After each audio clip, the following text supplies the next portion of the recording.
Well, after that short break for Dubshed, we're back at it. So on the last one, we ended on a high. We ended up with a nicely trimmed sub box. It's always good when you get to that stage, you get that wee win. You're like, oh yes, this is nice. It looks good. We're finally getting somewhere. And on this one, we're back to square one. So we need somewhere for the compressor to live, and we need somewhere for the manifold to live. I want to display them. I want to do something kind of subtle, but also quite nice as well. So that's what we're starting off with here.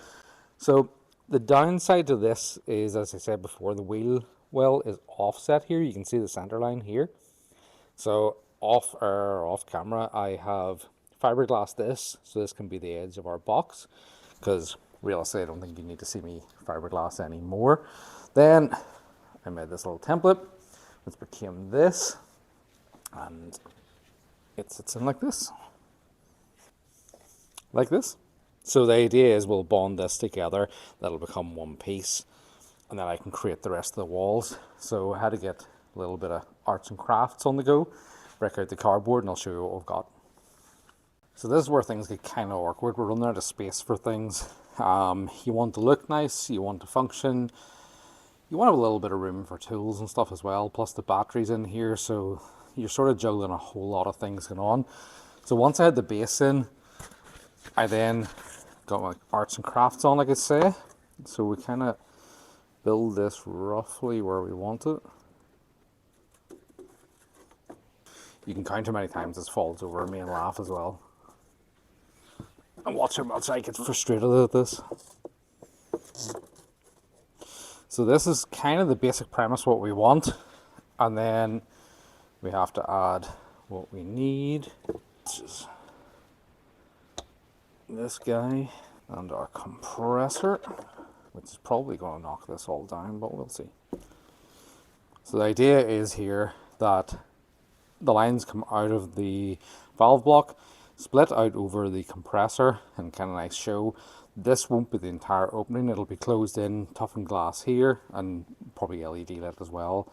This will all be trimmed nicely. So let's take this to some MDF and hopefully better looking, and see how we get on. Because I have to say, this is pretty crap looking at the minute. So with some jigsaw action, we turned our cardboard templates into some MDF and a lot of dust, as you can see. That'll be a fun cleanup. Let's see what we have over here then. It is looking a lot better. These 3D printed jigs that I did are an absolute godsend.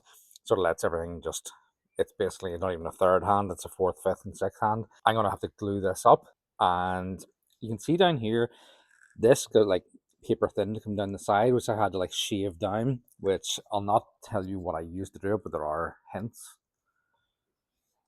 That was fun. So yes, we'll get this glued up, we'll bond the base down, and then I'll show you guys actually attaching the box to the base, and then we'll have to fill in the gaps with fiberglass and whatnot, kind of similar to the sub box, but it'll not be just the same. So there we go. So I'm less than organized. My second camera isn't going, and I'm getting blinded with this laser. So I'm going to glue these joints up and let this sit for a little bit. So I'll apply it, squeeze it down into it, put it with the brush. It's not going to be neat and tidy, but it's not going to be seen because it'll be trimmed over and it dries clear anyway, so we'll get on that. I would also like to point out that I come from a family of joiners, so while not all of them are dead, any that are probably turning their graves. But I'm a true believer in that sometimes in life you're really good at one thing, or you're just kind of handy at everything, and that's kind of what I am. I'm not particularly good at any one thing, but I can turn my hand to most things, so that's pretty good. It works for me. Yeah, I think we've enough glue in there.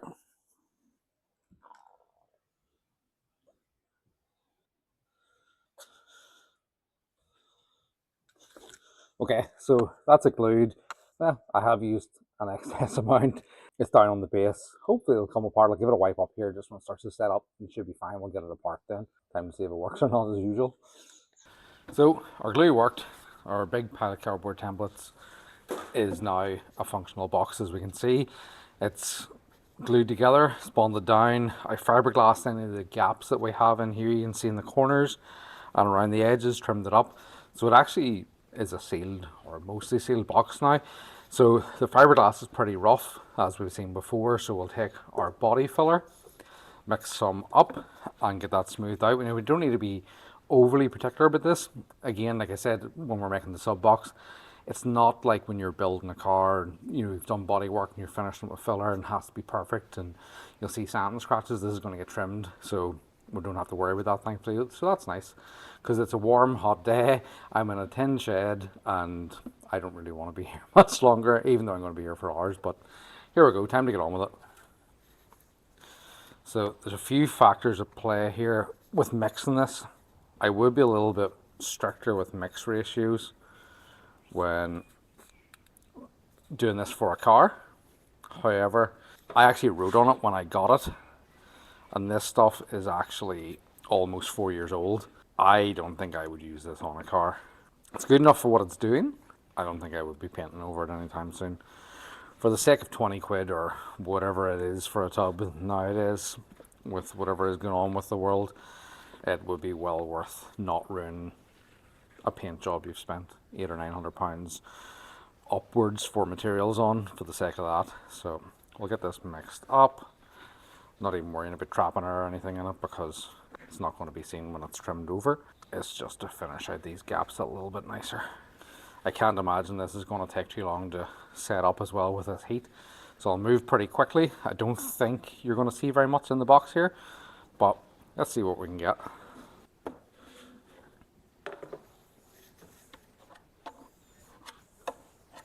I keep thinking this is going to be quite simple, but also it's a really awkward area to sand.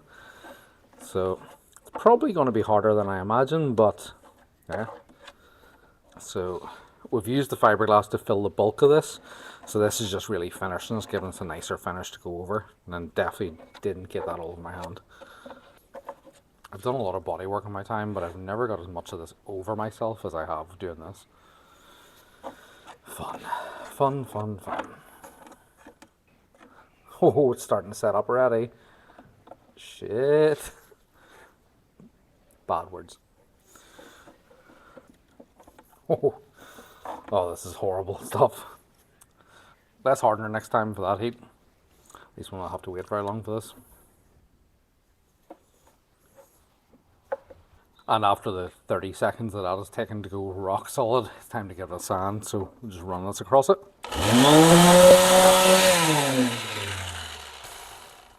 Yeah, maybe get a mask for that one. It's warm and it's dusty. It's not a great combination. So here's where we are. I got this as best as I could, and then at the end I ended up just basically plastering in with my finger around the edges.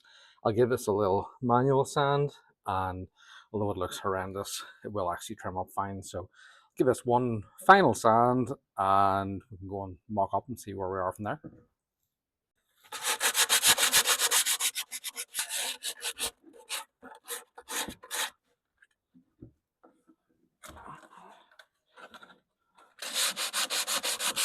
So now to a bit of clean work, which is nice for a change. In the box, I want the compressor mounted down low and the valve block kind of floating over the top of it. We've made this plate which bolts underneath. This will be the bottom of the pedestal. There'll be a post between the two, but the box is a very limited height, as we know. So a few things I want to do to the compressor. First of all, I'm going to mount it on the side. So normally they sit like this. They do have these brackets here, which thankfully unbolt. You notice these ends are threaded right around. So we can take these off, clock it, and I can sit like this. So we'll do that now. There is also another little trick I think will work to give us a few more millimeters. And to be honest with you, working in tight spaces, a few mil is the difference between something working and not. So let's do this first, see how we get on. The worst thing about these black compressors is the chrome finish is a lot harder to scratch, but the black is just paint, so you kind of have to be careful. That hence me taking a little bit of precaution, throwing some cardboard down and being a little bit more careful with the Allen key than I would have been, he says as he hits it. There we go, brackets removed, as you can see, rubber feet. We want our compressor on the side. We'll just take these and mount them here then.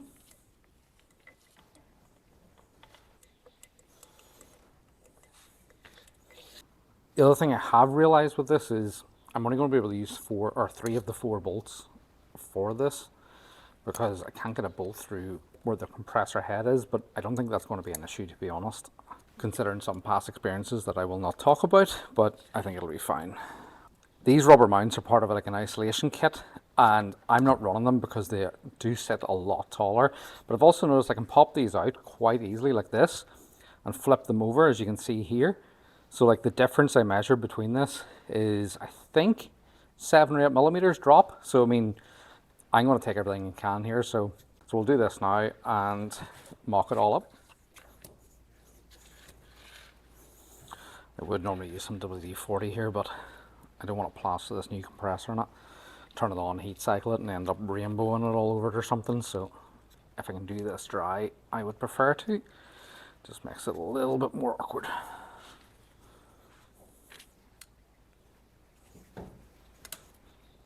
Why use a plastic trim tool that's hanging on the wall over there when you can use a screwdriver and run the risk of scratching everything? Lovely. 2 down, 2 to go, and we'll show you as it mocked up.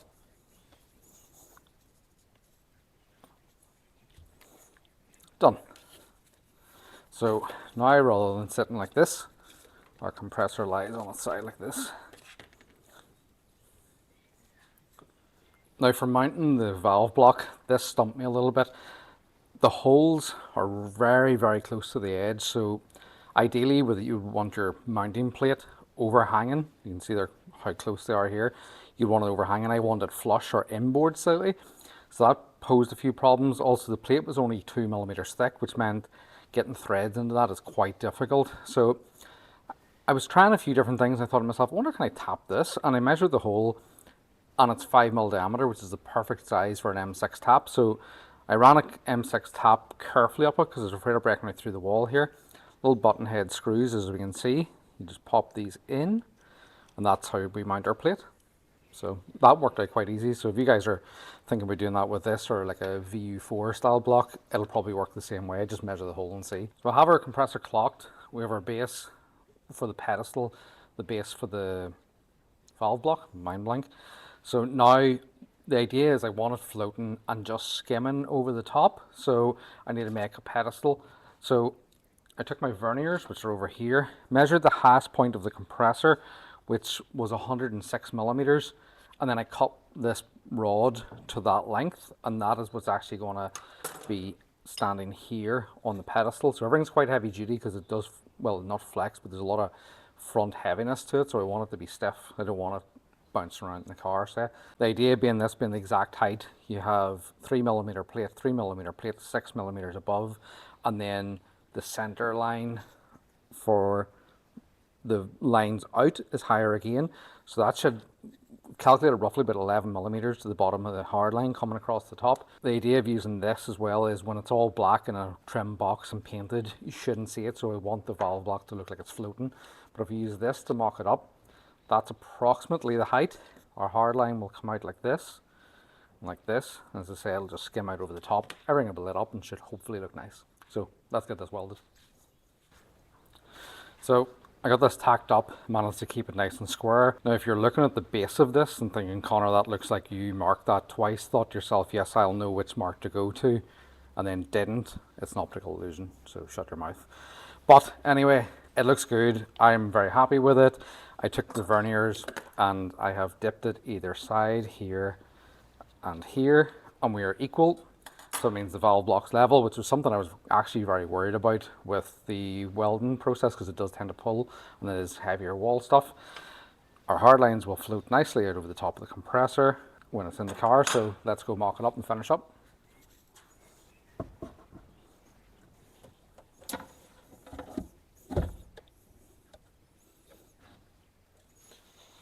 So yeah, it's set in, let's have a look.